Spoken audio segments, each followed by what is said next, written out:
like one of the chyrons we get at the end, it says, you know, women in Silicon Valley still struggle to gain traction in the wake of Theranos. One woman was even told to dye her hair so she looked less like Holmes.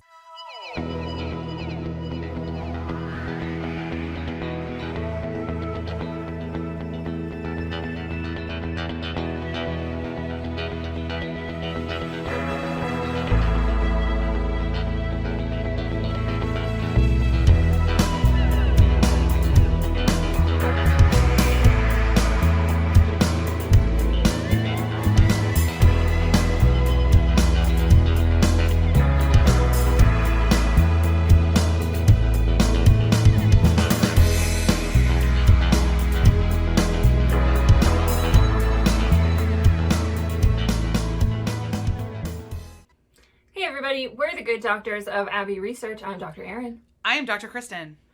And you are very welcome to the limited series finale, assuming, unless they do the Christmas special that Amanda Seyfried is currently pitching. Final episode of the limited series, The Dropout. We're up to episode 8, entitled Lizzie, Elizabeth Holmes' new alter ego, apparently. And this is the episode that basically wraps up the story. It gets us from 2015 to where we are now. Prior to, I guess, her conviction, we get testimony clips again, and then we get a bunch of epilogues in terms of, descriptions on the screen as everything that has happened. We learned offline watching an interview with Naveen Andrews and Amanda Seyfried last week that they were already filming when the trial started. So they were like, oh, okay, new information. So they had to, I think the show creator wanted to end with Elizabeth and her now boyfriend at Burning Man, but then events dictated a slightly different ending. So this is, welcome to the party that is the downfall of Theranos. In this episode, we get everything ratcheted up in terms of investigations. Walgreens freaking out. She just keeps lying. She calls the board members about the Wall Street Journal article. Tyler and his granddad have a whole bunch of things happening. But the big push that ended up being the proverbial nail in the coffin was Erica deciding to file an official complaint with the CMS.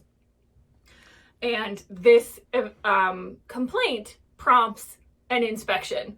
And this guy cannot be bought off with fancy words or like lovely sushi dinners like the Midwest Walgreens duo team were. So he's just like, I'll just keep sitting here until I can inspect the labs. And the report comes out and it's not great. Oh no, it is the nail in the coffin. It is that nail in the coffin. They are told that they have to cease all operations immediately for 2 years. Eventually, Elizabeth is, sanctioned in a way that she's not allowed to head a company for 10 years, I believe. Yeah, that's the SEC. The SEC investigation. We get the downfall of Sunny and Elizabeth, which we knew was coming because we've seen clips from her testimony where she's just throwing him under the bus at every opportunity. Yeah, and then we get like some conclusion with George Shultz and Tyler. He goes to John Carreyrou and wants to put a statement out in the paper, and he explains. I think there's one line that I know we'll talk about when we talk about that scene that I was like, this explains why so many people stayed with her for so long. And then at the end we get a really fascinating interaction with Linda and Elizabeth at the now defunct, empty offices at Theranos. I appreciated the panning across all the trash cans overflowing with shredded documents very much. But there's two conversations with Elizabeth, one with Linda and one with Sunny in this episode, where they both realize the level of her emotional void, inability to access emotions, lack of empathy, like pick a feature. So those were pretty great scenes that we got in terms of I think the audience getting to finally feel, aside from the beloved Laurie Metcalf all those many episodes ago, saying honest things about Elizabeth to her face. So that was pretty good. And then at the end of the episode, we get a lot of the wrap up just through text on the screen in terms of who happened to do what. Erica testified. George told him he did the right thing eventually. In 2021, Billy and Elizabeth had a kid. And in late 2021, as we've talked about many times, she was found guilty of 3 counts of fraud and 1 count of conspiring to defraud public investors. And that's the wrap up. It's the wrap up episode. I'm sure we have a lot to talk about in terms of what happened in the wrap up. So, Dr. Kristen, my dear, dear friend, what would you like to start with? I have so many notes. I know. I took a lot of notes in this one too, even though I knew what happened. So let me talk about George Shultz first, because I have 2 points I want to make about him. And then we can talk about Elizabeth, because so much to say about her. One of the things that I really was... I want to talk about Erica too. Excuse me. So the first time we see George in the episode, he does the very typical human response of centering himself in Tyler's trauma.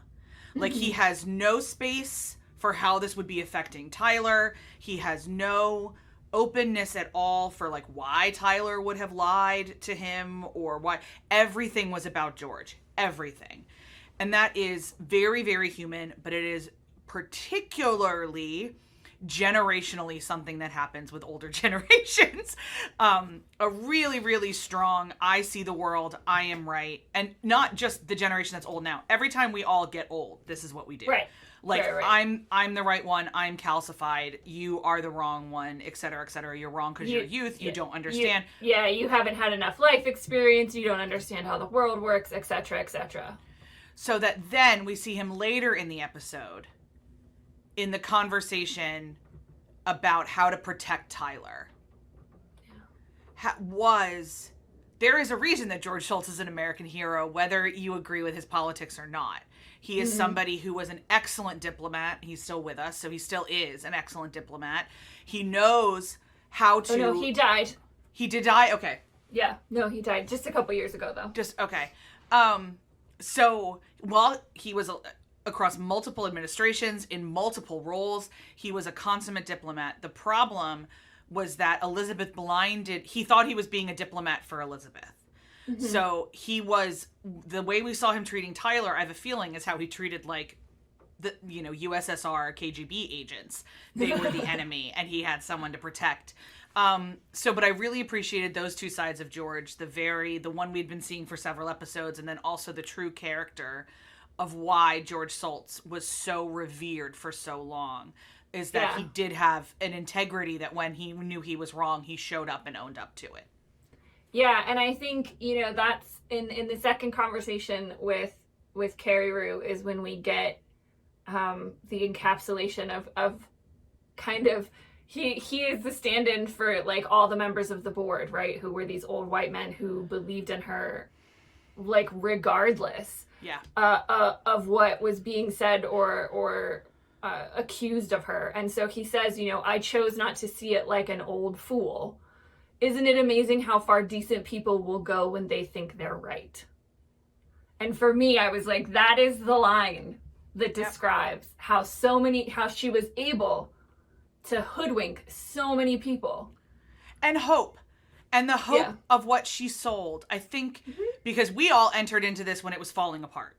And so I was always skeptical of her because I was annoyed that I don't know, something always sat wrong with me in my gut when I saw her on Forbes and things like that. But I can't imagine the power of the hope that she sold. Yeah. And especially for patients. And so one of the videos I watched was why the technology was never going to work. And I found that really interesting. Like, for example, you can't do finger stick testing because for drugs, because there's too many oils and things in our fingers, in our skin, that disrupt too many of the blood tests. I was like, that's a Google. Yeah. Like, that's a Google. There's a reason it has to be done with, like, a sterile area and a syringe. Like, I was just like, oh, okay. So it's those two things. It's that they think they're right. Yeah. She was able to convince people she was trustworthy through a superpower or psychological flaw, depending on your purview. And then also what she was selling was powerful. Yeah, and I think, we talked about this a couple of times, but like one of the things I'm going to be so grateful for this show for giving me kind of the perspective of understanding the power of what was happening in Silicon Valley at that time. And I think that's the context I was missing even when we watched The Inventor, because it doesn't really spend that much time on the context. It's just spending time on, like, the story of Theranos, which is really important. But, in my head, I was missing that context of, like, the Uber was happening, Apple was taking over, like, all of this stuff. And so, that's a real powerful drug, too, especially following the recession from 2008. Like, I think, you wanted to be attached to something that was going to be successful and that was going to change the way we thought about technology and human life and all of this kind of stuff. And you wanted to help people. And that's the hope part of it. So I think it was the combination of those three things that made her, like, almost indestructible for a decade. Yeah. Yeah. It was remarkable. So now moving on to Erica. Who is one of the true heroes of this story. Please watch her TED Talk if you haven't watched it. It's lovely to hear her voice. Yeah, it's good. It was really good. What I loved the most about the scene where she was like, I'm going to take her down through bureaucracy. Like, she can't charm bureaucracy. Was which is so true. But also, it was like this really intense Sam Seaborn from the West Wing energy of, like, I'm putting my name on it. Like, this is... Like, I could imagine her, like, signing the whatever calendar pad and, like, showing it like Sam did in that one episode. When I do something, I put my name on it. And I loved that. I loved that she's come back from this. Like, she has not suffered permanent damage, which is wonderful. And because what she did was incredibly brave. Even that report to the CMS could get back to her. Like, and if Theranos was still, she didn't realize that they were running out of money so fast they couldn't even, like, they wouldn't have been able to hire that private investigator 2 weeks later. She didn't know that. As far as she knew, this was going to be, she was facing Scientology for the rest of her life, as far as she knew. And she still put her name on that. And so that just requires its own shout out in our coverage. Yeah, and, I watched the TED Talk, which was really helpful, and I watched another couple of brief interviews with Tyler Shultz, the real Tyler Shultz as well, and they both talk so openly about how hard it was to do this. And, I mean, they showed us in the show, but I think we keep talking about this because it's so important to understand how hard it is to be a whistleblower. And why there are so many legal protections for them once you reach that status. Yep. Yeah. And, Tyler talked about it in an interview that I saw with him where, and we've talked about it multiple times. His parents paid $400,000 in legal fees over 1 year. They had to sell their house so that they could keep him protected. So a company his grandfather was on the board of directors from. Like, could you imagine somebody else what that would have looked like? Yeah, and he came from an exceptional place of privilege, and his parents were able to do that for him. But if you're like Joe Schmo working at Amazon for $18 an hour, you do not have the ability to fight for that long at that much of a cost. And so, we just need to praise Tyler and Erica as much as we can, and anybody else who has the honestly strength of character to go through being a whistleblower in a lot of these times when it's really, really flipping hard. Yeah. I would have told you it was hard before watching this series. I didn't know how hard and how much of an impact it can have on people. And we saw it too in Dope Sick as well. How especially like, Jesus, how do you whistleblow against Purdue Pharma? Because they have not run out of money. No, they print their own. So yeah, that I was glad we got to see some of that and to hear a little bit about what happened to them after. Although I will say, one of the things that got me in the epilogue while we're speaking about Erica and the impact on women in tech and women in Silicon Valley. Great. I was going to bring this up next too. Yeah, which is like one of the chyrons we get at the end. It says, women in Silicon Valley still struggle to gain traction in the wake of Theranos. One woman was even told to dye her hair so she looked less like Holmes. And I like paused the episode and was like, this is what Phyllis Gardner was talking about. Like, and, we are both humans who identify as women, living in the world. So we understand how very difficult it can be to break some of these ceilings and to break through in some of these places. And it just made me so sad and angry at the same time. Yeah, and throughout the episode, we see her weaponizing sexism in a really interesting way. That's right. She always did from appearances, and now she is weaponizing sexism in her trial in a certain way too, after she accused Sonny of being abusive, and also the way that she dressed as a pregnant woman and some things like that. Like she's weaponizing her motherhood now to try and get out of serving any jail time.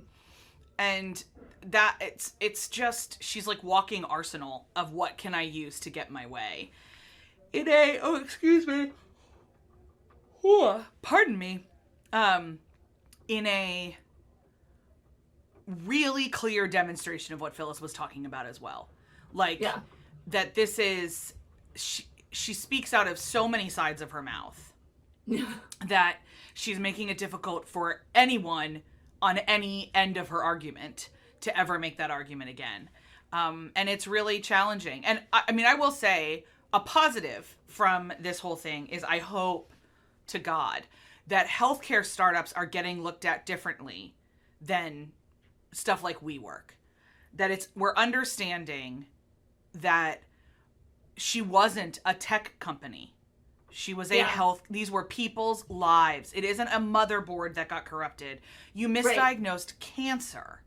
Like, and it's from some of the analysis I've been reading, her name is kind of Theranos is the buzzword around that. Is this another Theranos? And it probably goes too far. People are having trouble getting funding, but they're also like, okay, we don't want to touch healthcare unless you have FDA approval. Right. Like, we're not going to touch this unless we have proof that you're going to go through the right processes.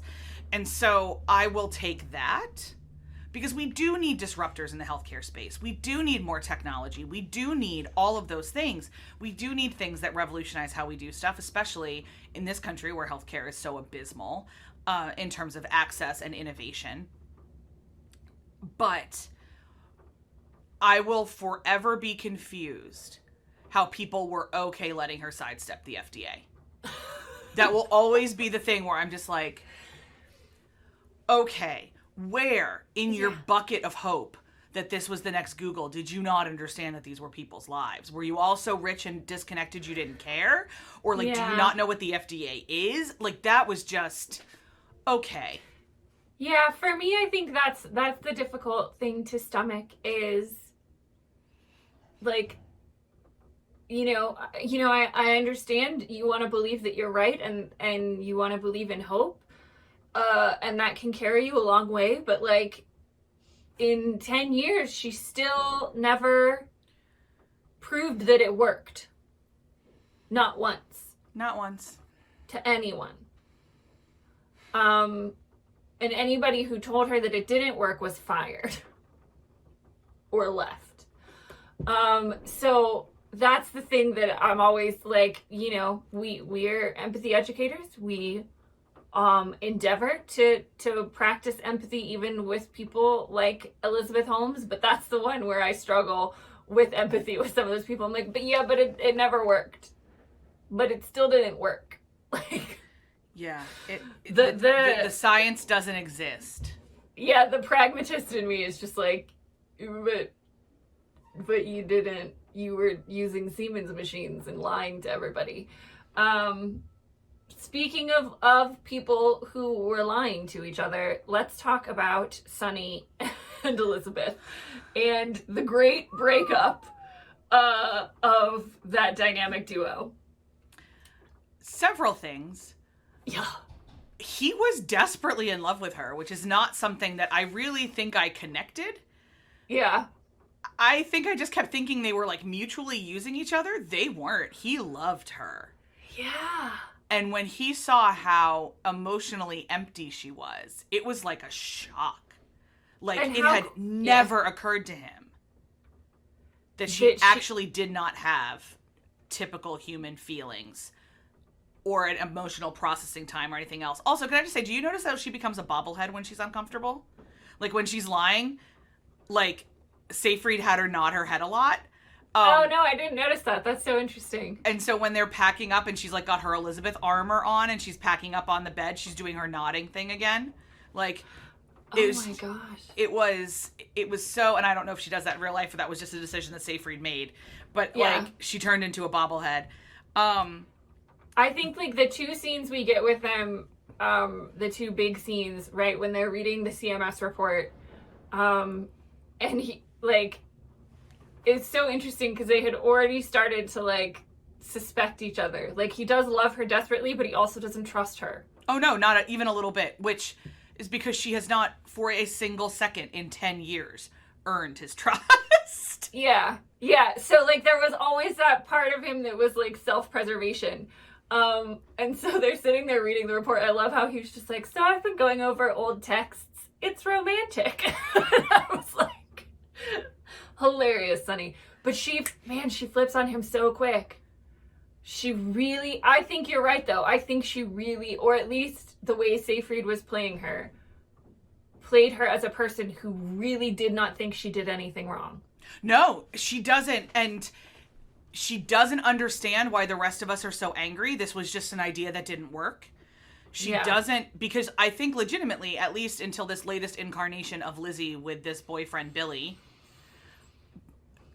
she is presenting as somebody who is much more in touch with human emotions. Without a whole heck of a lot of therapy, it would challenge me to believe that she has actually evolved. I am open to it, but she fundamentally doesn't understand that she put people's lives at risk. She doesn't connect that her decisions are what took Ian's life. She doesn't connect that this had any ramifications. Like, it doesn't even occur to her that people lost their jobs. Yeah, like, and I think, like, you know, we get... I think the show is certainly positing that, like, this is not a real change with Billy. That she is just pretending to be something different. Yeah, now she's Lizzie. She was Elizabeth. Now she's Lizzie. Yeah, because they give us that scene with Linda at the office where she is now in this Billy phase and she's like, I have a dog. I'm in love. Do you want to see a picture? Here's my boyfriend. I have a boyfriend. But then Linda's like, but you hurt people. Yeah. And she was like, oh, you know. And she people are bankrupt, but you have a boyfriend and a dog. How great it is to have your life. Oh my God. Yeah. That was amazing. Michaela Watkins just crushed that whole interaction. Yep. Yeah, but the fact that she looked at her and was like, ultimately the healthcare industry wasn't ready. Yeah. And she just literally runs away from the truth. Yep. That she had 800 employees. And she burned through millions of dollars that could have actually helped people. How much money was it? I think $700 million of investors' money. I think that's like the gross national product of a small country. Oh, easily. Yeah. It's just... and the fact that she was like, I think I'm just going to take some time for myself to, like, have fun. Yeah, and Michaela Watkins is like, well, you're not legally allowed to run a company for 10 years, so I guess that's what you're supposed to do. Like, That's amazing. It was both great exposition, like a really clever way to tell us what was going on, and also a conversation I could see happening beat for beat. Yeah, and I think it was a conversation we needed to see happen. Because you could tell the way that Linda was being played, she like by the actress, was that, you know, she was always skeptical. She was always like, she knew they weren't doing good things. Especially in that the last time Linda is her lawyer, for that horrible interview on like the Today Show or something. Where she like, just said devastating 400 times. Yeah. 400 times. But she never apologized. And Linda was like, you're going to have to say, I'm sorry. You're going to have to acknowledge that you hurt people. And all she said was that she was devastated. So yeah, we get that from Linda, but and I know it was in one of the articles you sent that like the show creator was talking about it, saying somebody at a talk Elizabeth was giving or whatever, as she was walking off the stage, like screamed at her, "You hurt people." Yeah. And just kept like screaming it at her, and she wanted to make sure that appeared in the show, which I think was really important, but also just, boy, she is, I don't know, I would love to do a brain study on Elizabeth Holmes to understand why she doesn't feel human emotions, but I don't think she does. I don't know. Not only the way that Seyfried is portraying her, which Seyfried is, there's a great, and I think it's Access Hollywood or Extra, it's one of the two, I think it's Access Hollywood, interview between like Amanda Seyfried and Naveen Andrews and the correspondent. And it's so clear that the two actors tried very hard to humanize these people. Yeah. And they keep reminding, like, these aren't people to make fun of necessarily. They aren't people to fully judge. These are human beings. They broke a little bit on the calling each other tiger thing, because that evidently, even though factual, felt weird, which is valid.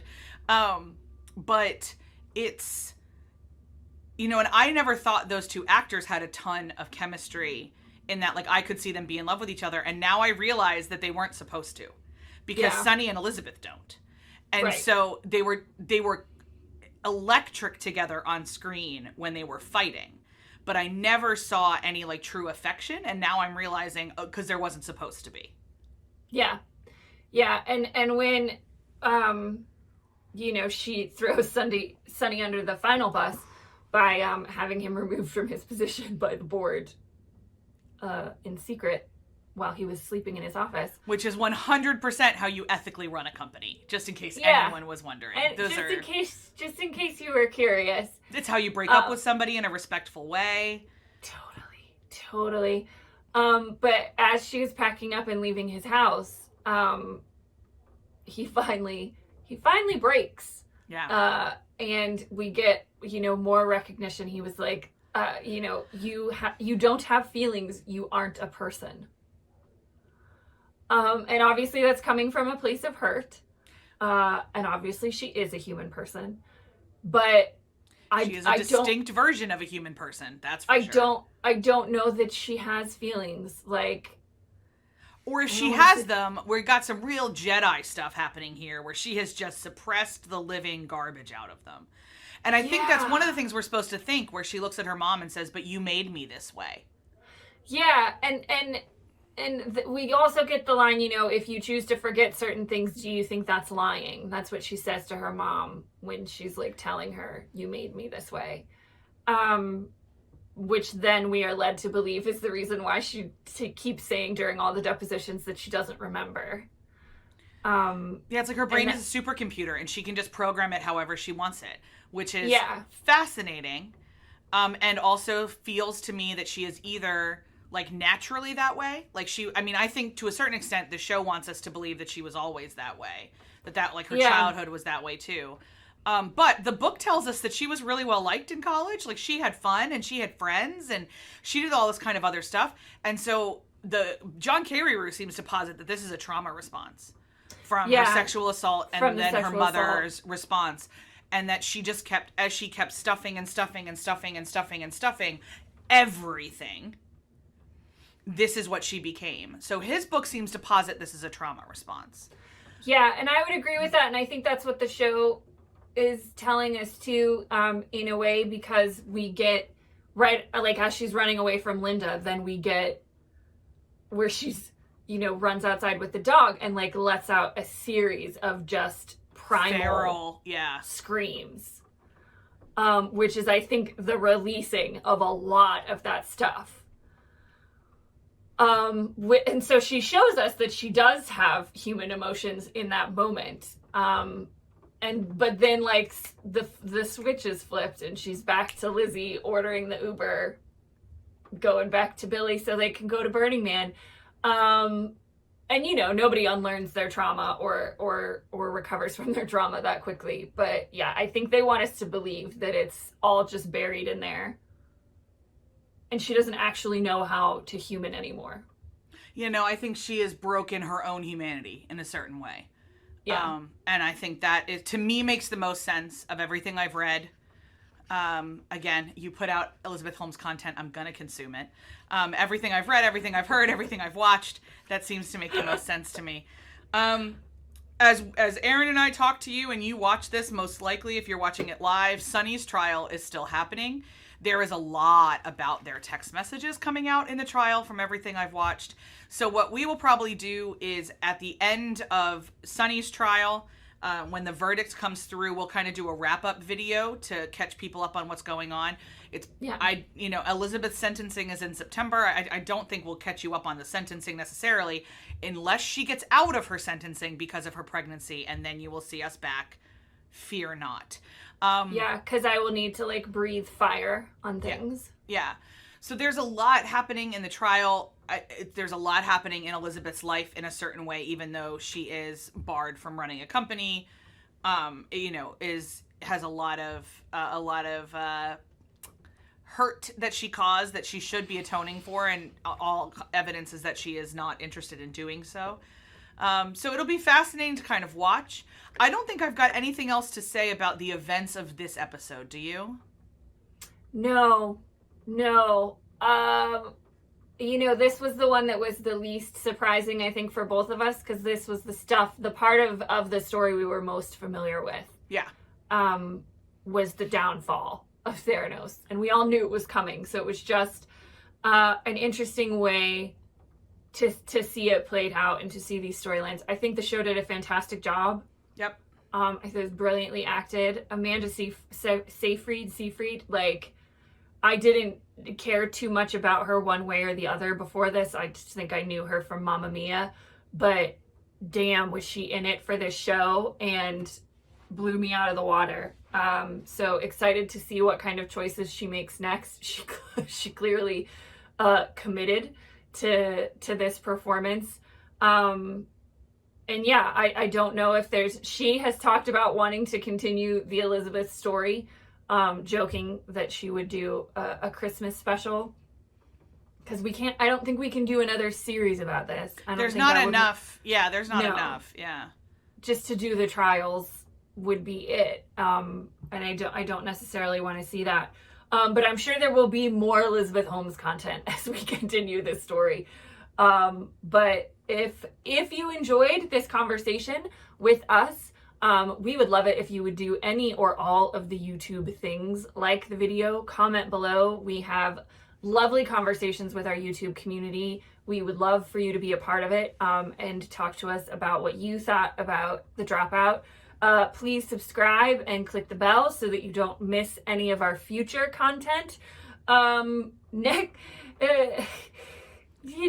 Next up, we're going from joy to joy. We have a couple of weeks wrapping up Bridgerton coverage, which is airing on Friday on our channel.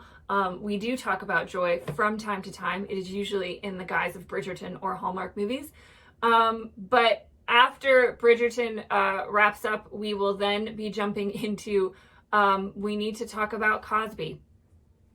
So, happy times always here at Abbey Research, but we finally feel that there is enough content out there for us to step into a conversation that has not been a conversation we have stepped into really before in terms of talking about Bill Cosby.